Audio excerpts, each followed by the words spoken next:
seemed pretty locked in. Yeah, he was focused. You could tell right from the get-go, right from warm-ups on out. He was tracking the puck well. But I thought our team defense was fantastic. We track what we call shots in the house, which is in that slot area. We didn't give up a shot in that area tonight. And we kept them to I thought we did a good job keeping the perimeter and forcing them to have to make pretty sauce passes or behind the back passes. I thought we defended with an urgency tonight that is going to be necessary for us to win games. It is. We talked about this last year. It's for some reason it takes a little while for the system to sink in. I don't know why. It's part of my coaching career that way. Most teams have been with their 500 to start the year and kind of go from there. But I think we're doing a better job in our offensive end as well. Close support on pucks, taking away time and space, and playing with our sticks on the ice all over the ice, and which is creating turnovers and opportunities. Yeah, especially from the power play. I mean, we had the big night in Chicago, but besides that, we hadn't really been rewarded for a lot of our efforts.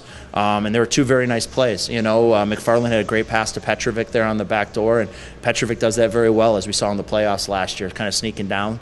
And then Colby Rowe back up top with a bomb, and then Andre DeVoe playing a big man's game in front, did a great job screening, and goalie never saw it. It's tough to say. I mean, of course, you want to be able to play well against guys that are considered, for lack of a better term, superstars in the National Hockey League, because that shows you belong in the National Hockey League. Your guys sometimes are going to maybe, be dialed in a little more with their focus, and I thought we were. We put a lot of responsibility on with our kids tonight and checking them. Shore, Howden, and Rallo saw them for most of the night.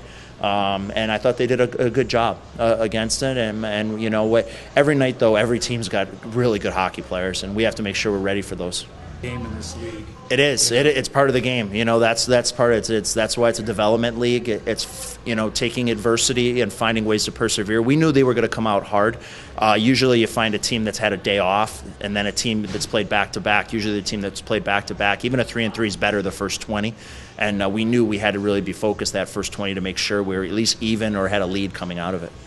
You know what? I thought it was solid. He showed the skill that he has there with the power play. He hasn't had much opportunity on the power play, and with Wellman being injured, he's been kind of that guy we spotted in.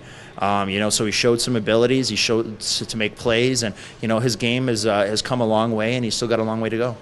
I mean, you really shut him down effectively for the first 2 games. Yeah, I mean, there's a lot of depth on that team. Even guys that are on their third line and their fourth line were top six forwards for them last year at a team that went to the finals. But we had to focus on those three to make sure we didn't want to give them anything easy. Our biggest focus and the kind of the message we gave the boys today was nothing easy. If they're gonna beat us, make them make great plays to beat us, make them outwork us to beat us. And I think our boys did a great job of responding and stepping up to the occasion.